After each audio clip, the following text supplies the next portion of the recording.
ఇక తరగని పోరాటం లేదు. బస్సుల కట్టము, ట్రైన్ల కట్టము, ఎన్నో పోరాటాలు చేసినాము.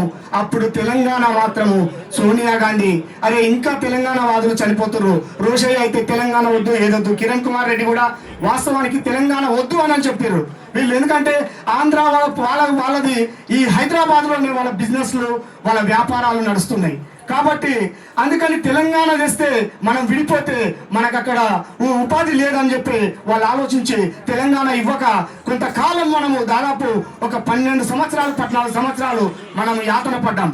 తర్వాత తెలంగాణ తెచ్చుకున్న తర్వాత మన భవిష్యత్ మారుతుందని కేసీఆర్ను నమ్మి 10 సంవత్సరాలు ఆయనకు రాష్ట్రాన్ని అప్పచెప్పినాం. 10 సంవత్సరాలు రాష్ట్రాన్ని అప్పచెప్తే కూడా మనకు ఏ విధమైన న్యాయం జరగలేదు.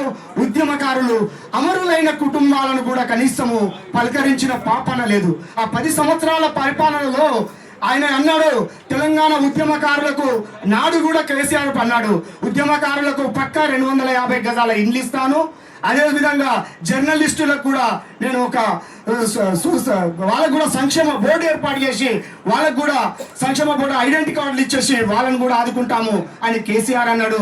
అందులో మాత్రం విఫలమైండు.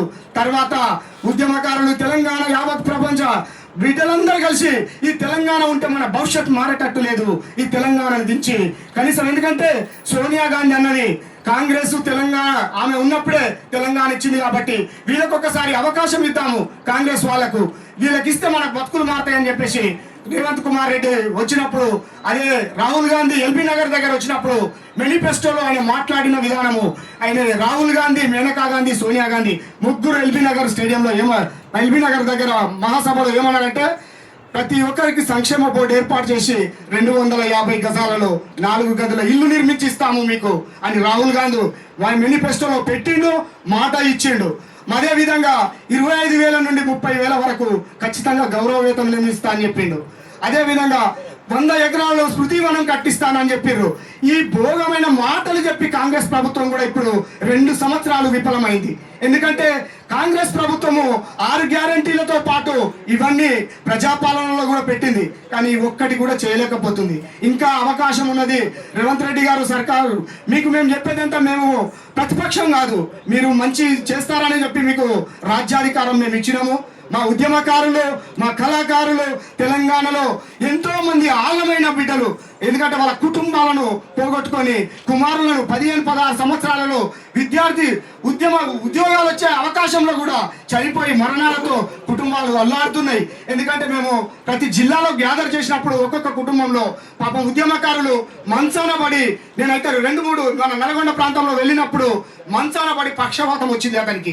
ఉద్యమంలో బాగా పనిచేసాడు, చాలా బాధేసింది, కన్నీరు మున్నీరైనా పాపం ఇప్పుడైనా కనీసము చనిపోయే స్థితిలోనన్న తెలంగాణ గురించి ఆయన చూస్తాడేమో, ఆయన ఆశయాలను నెరవేర్చుకుంటాడేమో, కన్నా బిడ్డలన్న కనీసం సంతోషపడతాడంటే కూడా ఇప్పుడు సీఎం రేవంత్ రెడ్డి అవి కూడా ఇచ్చేటట్టు లేదు.